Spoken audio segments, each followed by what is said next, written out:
Y en medio de toda esta pandemia nosotros tenemos que netamente hablar del aspecto político.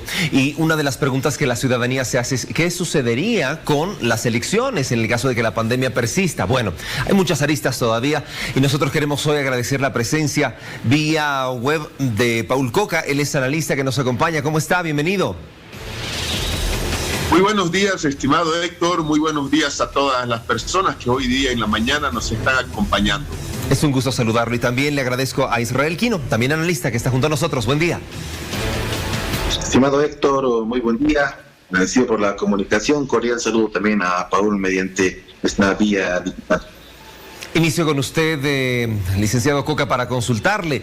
¿Ha sido dificultoso llegar a este acuerdo, el hecho de tener ya una fecha concreta para las elecciones? Primero que nada, indicar de que es un interesante intento de acuerdo. Ojo, todavía, eso es que hay que ser claros, no se ha efectivizado o ejecutado, si usamos esas palabras. Hay algunos partidos que todavía no están de acuerdo con la fecha de convocatoria de elecciones para el 6 de septiembre. Eso tenemos que ser bastante claros al respecto. Pero es algo interesante que el Tribunal Electoral haya asumido su rol constitucional de ser el organizador de los procesos electorales y que haya decidido llamar a este tipo de convocatoria. Ahora, la gran pregunta que nos hacemos es, el 6 de septiembre, ¿nos vamos a efectivizar, sí o no? Ahí, en ese sentido, yo creo que el acuerdo tendría que ser un poco más amplio y establecer un plan B, un rango de fechas, dependiendo del pico de la situación que nosotros tengamos en nuestro país, de los contagiados y muertos por coronavirus. Licenciado Aquino, lo propio le consulta a usted. ¿Ha sido realmente complicado llegar a lo que ahora hemos visto? Algunos dicen humo blanco dentro del Tribunal Supremo Electoral y los partidos políticos. La trascendencia del tiempo en el que está vigente la Constitución política, Héctor, obliga a este órgano de poder del Estado a asumir esa responsabilidad histórica en un año en que se va a reconstruir el poder político en toda Bolivia tras una crisis que todos hemos vivido el año pasado. Es importante que a partir de este acuerdo no deba adherirse el elemento técnico, científico y sanitario que permita en los próximos días, y calculando hasta los siguientes 30 o 45 días más, que se tenga la certeza respecto cómo está generándose la curva de contagios, pero además la tasa de letalidad, de tal forma de garantizar al elector que pueda asistir con todas las condiciones de bioseguridad necesarias al día de las elecciones. El tiempo es prudente, se está considerando el propio mes de marzo para la primera vuelta electoral. Sin embargo, en tanto no exista un ganador en primera vuelta, todavía vamos a ir a un segundo proceso, es probable hasta octubre de este año. Lo importante es el consenso que ha arribado con la participación de quienes dominan en este momento los 2 tercios en el legislativo. Y a partir de allí, pues se tiene un escenario mucho más abierto. Lo que ahora también debe hacerse imperativo es que este órgano de poder del Estado, el Tribunal Supremo Electoral, en este tiempo pandémico también regule el tipo de campañas electorales que van a tener los candidatos presidenciales, con una atención principal respecto al tema de la salud, para que no sea un motivo de generar falsas expectativas y que además sea mal aprovechado, o en este caso bien aprovechado, por los candidatos presidenciales. Ahora, sobre lo que usted se refiere, les consulto, ¿ha sido realmente significativo que dentro de este diálogo que ha existido entre las alianzas políticas y el Tribunal Supremo Electoral no estén presentes representantes de Queremos y Juntos, pero sí del MAS? Resulta que hay que tomar en cuenta lo siguiente. En este instante, bajo esta actual coyuntura, con un legislativo que el MAS tiene por sí solo 2 tercios, un poco más en realidad, es imperativo que todo acuerdo político esté presente la principal fuerza en el legislativo. Es decir, no podía ser de otra manera que no exista el movimiento al socialismo en este tipo de acuerdo. Sin embargo, hay que reconocer que este acuerdo todavía no se ha ejecutado, todavía no está la normativa jurídica, la ley respectivamente oficializada, y esto puede dar lugar ¿a qué? A que, por ejemplo, Juntos y Creemos, que en este instante tienen cierta representación parlamentaria, más que todo juntos por la base de demócratas, y creemos, porque hay diputados que están repostulándose y están ejerciendo todavía funciones en virtud de que hay una sentencia constitucional que no obliga a renunciar ahora, que es uno de los aspectos que también hay que valorar, porque la Constitución dice lo contrario. Pueden ellos inclusive interponer acciones de inconstitucionalidad y poner en jaque la fecha de elecciones. Ese es el detalle principal. ¿Por qué? Por ejemplo, hay argumentos como el tema de la votación en el extranjero, los nuevos votantes en Bolivia, las personas que tienen derecho a ser candidatas con solo tener un mínimo de 18 años en Bolivia. Entonces, vemos que todavía hay detalles que tienen que contemplarse, y en este tipo de acuerdos hay que hacer lo que se hizo en los 90 o en los años 2000, ver todos los escenarios posibles, porque el miedo principal que se tiene es que el tema electoral sea resuelto o dilucidado, por ejemplo, por un órgano externo al legislativo o al electoral, como es el Tribunal Constitucional. O sea, hay que tener cuidado de que el proceso pueda definirse en una instancia externa. Perfecto, licenciado Aquino, usted me había hablado, contextualizando un poco cuál es el panorama cuando se presenta el movimiento al socialismo, pero creemos y juntos posteriormente han dado a través de sus voceros una opinión al respecto. Sí, yo coincido en que el rol del MAS en este tiempo de reconstrucción del poder político es determinante, porque son quienes generan el principio de legalidad, ¿no?, sancionan y promulgan leyes, y lo hemos visto justamente en esta convocatoria de elecciones generales, que la ley es sancionada por la presidenta de la Asamblea Legislativa, la senadora Eva Copa, principio de legalidad que sujeta a las acciones del Tribunal Supremo Electoral y genera esta igualdad en el rango jerárquico de órganos de poder del Estado. Bien, hubieron manifiestos después que el presidente del Tribunal Supremo Electoral anunció este acuerdo arribado. En realidad ya se está generando, en otras palabras, Héctor, la bandera a cuadros para esta campaña electoral, y hay que entenderlo así. Hemos escuchado en las últimas horas un mensaje presidencial respecto a la situación pandémica y las próximas medidas en cuanto a reducción de ministerios. Se van a cerrar, entiendo, 2 embajadas adicionales, pero todo el mensaje ha estado cargado de un elemento político, y esto es lo que el Tribunal Supremo Electoral debe regular, debe fiscalizar, porque no a título de ejercicio de poder transitorio puede vincularse intereses electorales. Es cierto, la actual presidenta en transición tenía solamente un mandato, pero hoy está candidateando, está en su derecho político, pero debamos separar las funciones del ejercicio en transición respecto a su rol como candidata. Y esto es lo que el Tribunal Supremo Electoral debe regular de aquí en adelante. Falta la ley, hay un acuerdo político, congregado además con la participación de la Unión Europea, la Iglesia y Naciones Unidas. Debe materializarse en el órgano legislativo con esta modificación legal respecto al tiempo, ¿no?, de extensión adicional a la anterior ley, la 1297. A partir de esto, seguramente el escenario político va a tener otro contexto. El elemento determinante que puede generar el principio de imposibilidad material, ¿no?, respecto al proceso electoral son la curva de contagios, pero además la tasa de letalidad. Ahora, exacto, ese es un punto bastante delicado. Con respecto al tema de la pandemia, uno no sabe, es una ruleta rusa prácticamente.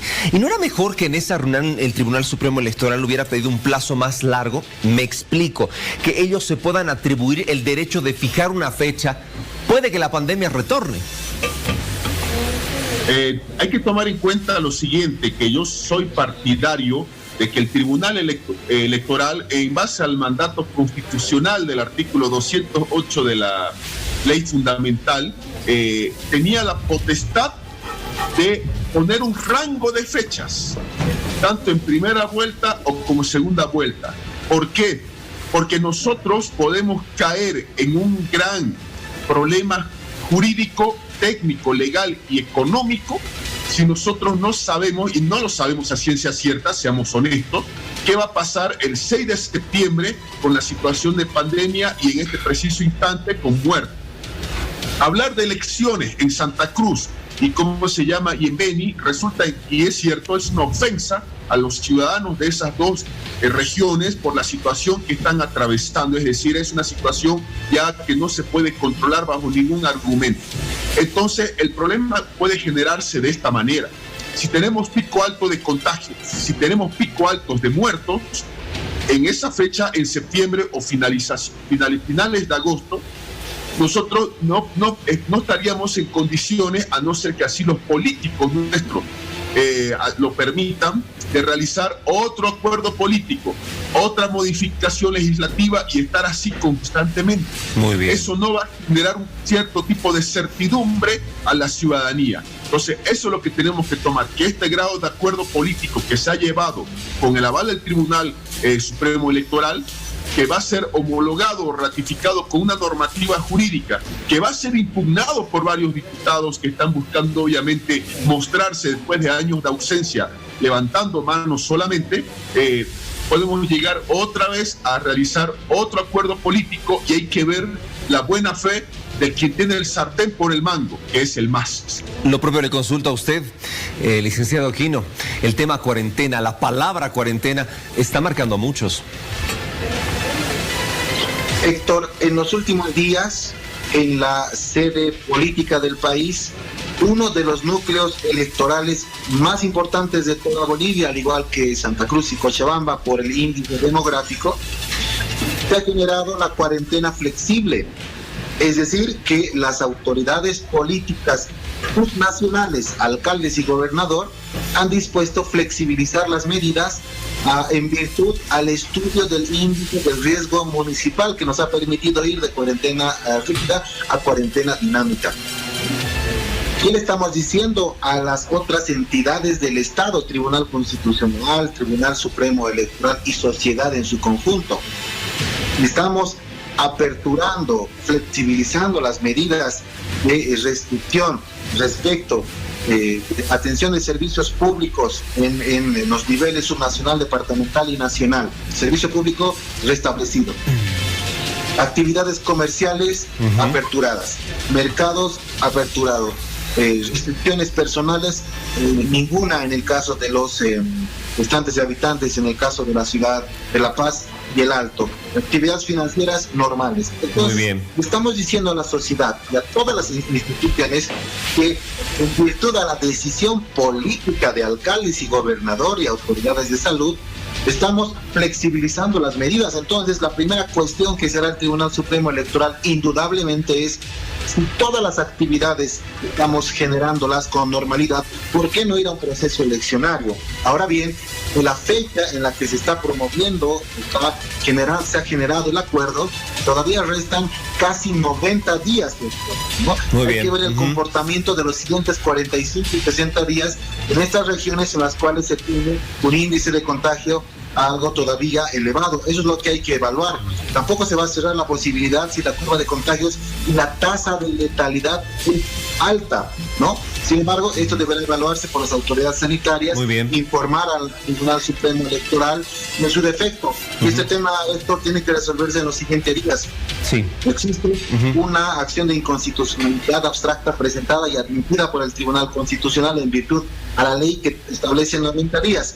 Con el acuerdo político que trascienda en una sanción de una nueva ley electoral, el Tribunal Constitucional no va a dirimir absolutamente nada y no va a tener pendiente el test de constitucionalidad y la ley estaría vigente con la nueva fecha propuesta para septiembre, que establece el primer calendario electoral. Un segundo momento será la segunda vuelta electoral. Muy bien, les agradezco a ambos por acompañarnos y por haber hablado un poco sobre el tema de las elecciones. Brevemente les ruego, por favor, si nos pueden explicar sobre un tema que también ha causado mucho de qué hablar y que va a tener repercusiones en esta jornada. El hecho de que 3 ministerios pasen a depender de otros, se reducen, ya no son 20, ahora son 17. Su opinión, licenciado Coca. Aquí hay que tomar en cuenta lo siguiente, sin entrar en juicio de valor, el responsable es el movimiento al socialismo. Me dirán por qué. Han estado 14 años en el gobierno y la estructura en Bolivia del órgano ejecutivo y la cantidad de ministerios es a través de un decreto supremo, el 29894 del 7 de febrero del año 2009. ¿Es un decreto establece la estructura de los ministerios? Sí, señor. ¿Y por qué una ley? No. Porque el MAS nunca se le ocurrió el escenario de estar fuera del poder. Entonces dejó la posibilidad de que un nuevo gobierno, con un mero decreto supremo, cambie la estructura de todo un órgano del Estado. Esa es mi opinión corta en estos segundos que nos pidieron. Muy bien. El licenciado Aquino, su opinión. Breve, por favor. Héctor, en este tiempo pandémico, el ejercicio de funciones de los otrora 20 ministerios era casi innotable por el efecto pandémico, pero además por las condiciones de transición que se tiene en este gobierno, efecto de la sucesión presidencial. Mira usted la contradicción. Están enviando un proyecto de ley para abrir un hospital en Montero. De allí que las posibilidades materiales de ejercicio del poder limitadas, porque si bien es legal el gobierno de transición, no es legítimo, no tiene el legislativo. Allí nuevamente la pugna de poderes, el hecho que se reduzca a 3 ministerios va a generar conflictividad en razón de los servidores públicos. Los 3 ministerios tienen las mismas estructuras en cuanto a direcciones y jefaturas de unidad.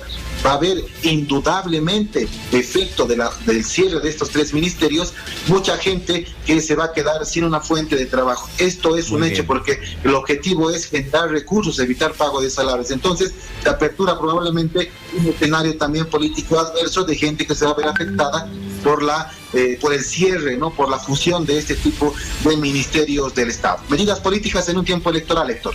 Muchísimas gracias a ambos por acompañarnos y realizar este análisis que es importante para que la gente pueda emplear un poco más la perspectiva con respecto a estos temas. El licenciado Paul Coca nos ha acompañado, lo propio al licenciado Israel Quino, ambos analistas. Que tengan buen día. 6 de la mañana, 42 minutos, hay más en Al Día.